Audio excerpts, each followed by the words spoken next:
زندگی کے شہر میں رات کا آسمان اس دن کچھ زیادہ ہی خاموش تھا۔ ہوا میں تھوڑی نمی تھی، جیسے بارش اب ہی گزری ہو۔ شہر کے کونے میں ایک مہنگا سا اپارٹمنٹ تھا، جہاں روشنیاں تو تھی لیکن سکون کہیں کھو گیا تھا۔ اسی روشنی کے بیچ ثانیہ اپنی بالکنی میں کھڑی تھی۔ بالوں کو ہواؤں نے بکھار دیا تھا، پر آنکھوں میں ایک عجیب سی اداسی تھی۔ وہ اداسی جو تب ہوتی ہے جب سب کچھ ہو لیکن پھر بھی دل خالی لگے۔ دور کہیں ایک لڑکا اسکیچنگ کر رہا تھا۔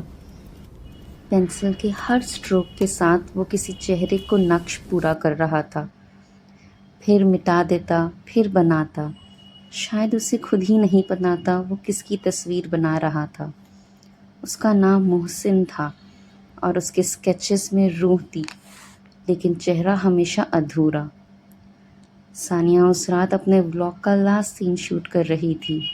High guys, this is your girl Sania signing off for tonight. Don't forget to like, share and subscribe.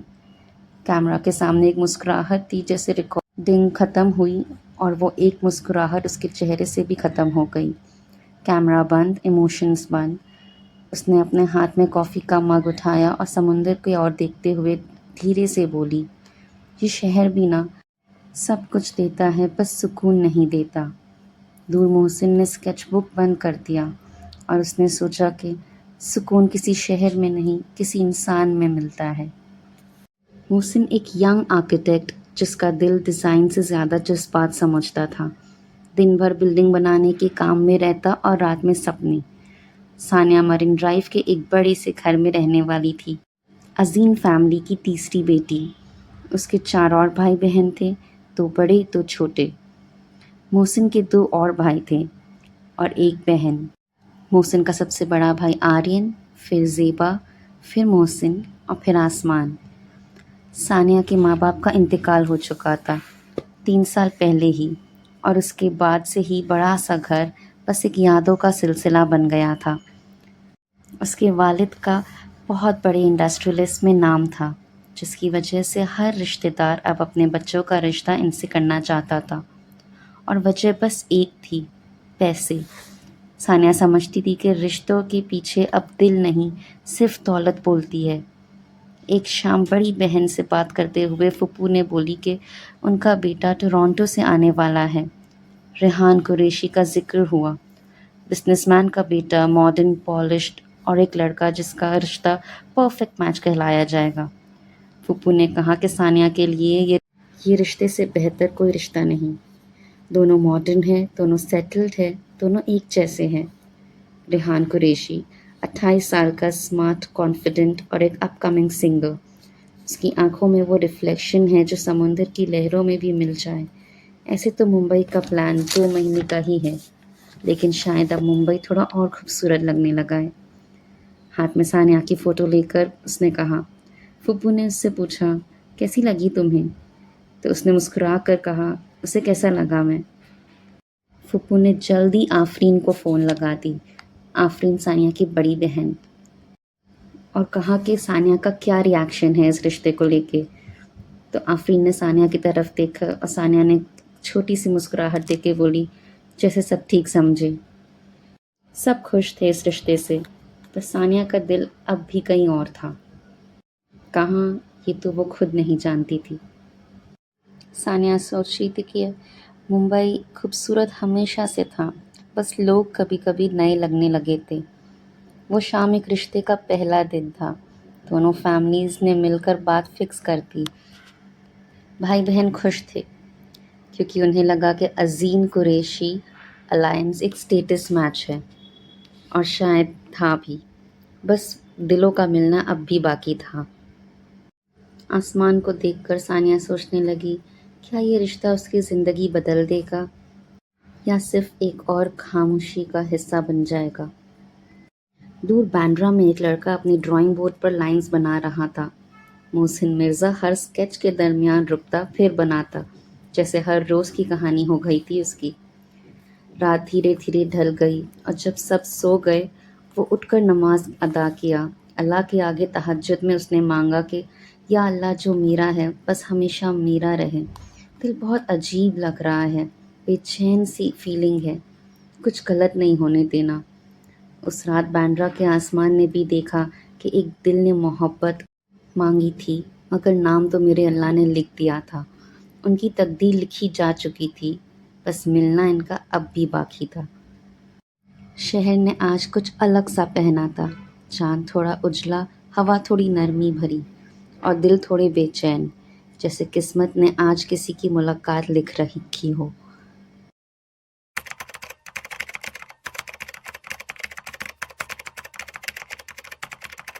Marine drive کا سمندر اور بینڈرا کے آسمان دونوں الگ تھے، مگر دونوں کا ایک ہی دعا میں بندھے ہوئے تھے۔ ایک کا دل لہروں سے بے چین تھا اور دوسرے کا دل آسمان سے خاموش۔ بس ان دونوں کے درمیان لکھی تھی ایک ادھوری ملاقات۔ بینڈرا کے صبح میں ایک نئی روشنی تھی، ٹھنڈی ہوا سمندر سے ٹکرا کر گھروں تک آ رہی تھی، اور ممبئی اپنے ہر روز کے جھوٹ اور سچ کے ساتھ ایک اور دن شروع کر رہا تھا۔ اسی شہر کے کونے میں ایک ماڈرن گھر کے 6 بیڈروم ہال کچن کے بیڈروم سے ایک لڑکا اپنی بلیک ٹی شرٹ پر آئرن کر رہا تھا۔ خود سے جنگ لڑتا ایک اڑان، آرین مرزا، اپنے والد کے پاس گیا اور پرانی فائلز دیکھنے لگا۔ ہر فائل میں ایک نیا کانٹریکٹ، ایک نئی کہانی لکھی تھی، کیونکہ مسٹر مرزا نے اپنی پوری زندگی انفلوئنشل لوگوں کے لیے ڈیزائن اور کنسٹرکشن میں گزار دی۔ آرین نے اپنی زندگی میں انہی لوگوں کے آس پاس بتائی ہے، ان کے بچوں کے ساتھ پارٹیز، سوشل سرکلز، کولیبوریشنز۔ وہ جانتا تھا کہ پیسے اور نام دونوں کنیکشن سے بنتے ہیں۔ وہ ہینڈسم تھا، اسمارٹ تھا، اور اسے بھی یہ پتا تھا کہ دنیا میں کام ٹیلنٹ سے نہیں، ایکسیس سے ہوتا ہے۔ شاید اس لیے اس کا اور اس کے بابا کے بیچ نئی پرانی سوچ کو لے کر تکرار ہوتی رہتی۔ اس لیے اس نے اپنے بابا کے ساتھ کام کرنے سے انکار کر کے ثانیہ کے ابا کے پاس ایز اے مینیجر کام کرنے لگا۔ یہ بات آرین کے بابا کو بالکل پسند نہیں آئی تھی، پر آرین جانتا تھا کہ اس کے کریئر یہی بہتر ہے۔ پھر ثانیہ کے والد کا انتقال کے بعد ثانیہ کے بھائی نے اسے ہائر کر لیا as a security head. Aryan کے دل میں ایک اور پلان تھا۔ اس نے سوچا عظیم فیملی کے ساتھ رہنا مطلب پاور کے پاس رہنا، اور جب اس نے ثانیہ کو دیکھا تو اس کی خوبصورتی، اس کا فیب اور اس کی لگژریس لائف سٹائل کو دیکھ کر آرین کے دل میں ایک نئی چاہت پیدا ہوئی، جسے محبت نہیں موقع کہا جائے گا۔ وہ اس کے ساتھ کولیبوریشنز کرتا، ریلز بناتا اور لوگوں کو یہ دکھاتا کہ ان کا بانڈ ریئل ہے۔ آرین مرزا کو بس سارین برانڈ بنانا تھا۔ سارین مطلب ثانیہ اور آرین۔ آرین مرزا کو فرق نہیں پڑتا تھا کسی کے ایموشن سے، اس کے لیے امیج ہی سب کچھ تھی۔ ملبار ہل کے گھروں کی صبح کی دھوپ ہلکی پردے کے پار سے اندر آ رہی تھی۔ ٹیبل پر جاسمین کی خوشبو تھی اور ایک ڈائری کھلی تھی، to the one I never said goodbye, اور اس کے اندر آرین مرزا کی ایک فوٹوگراف تھی۔ اس ڈائری کے سامنے کھلے بال میں بیٹھی ہوئی لڑکی، جس کے چہرے پر سکون تھا اور ایک غم کی اداسی بھی چھلک رہی تھی۔ مریم رحمان کی پوری دنیا اس کی ایک تصویر میں تھی۔ اس نے اس ایک تصویر میں اپنی پوری زندگی بنا لی تھی۔ فوٹوگراف میں آرین مسکرا رہا تھا، وہ محسوس کر سکتی تھی، اور تصویر دیکھتے دیکھتے اس نے کہا کہ کچھ لوگ ہماری کہانی لکھنے آتے ہیں، رہنے نہیں۔ پھر ڈائری بند کر دی، پر دل اب بھی وہیں تھا، آرین مرزا کی فوٹوگراف پر۔ مریم رحمان، 26 سال کی خوبصورت لڑکی، جو PCOS-PCOD سے لڑ رہی تھی۔ ہر 2 مہینے اپنا چیک اپ کراتی اور ریزلٹس وہی نیگیٹو آتے۔ مریم ایک گریسفل، ایلیگنٹ اور ہائی پروفائل لڑکی تھی۔ رحمان فیملی بزنس ورلڈ کے بڑے ناموں میں سے ایک تھا، لیکن مریم نے اپنے آپ کو ہمیشہ لگژری کے بیچ میں بھی الگ رکھا۔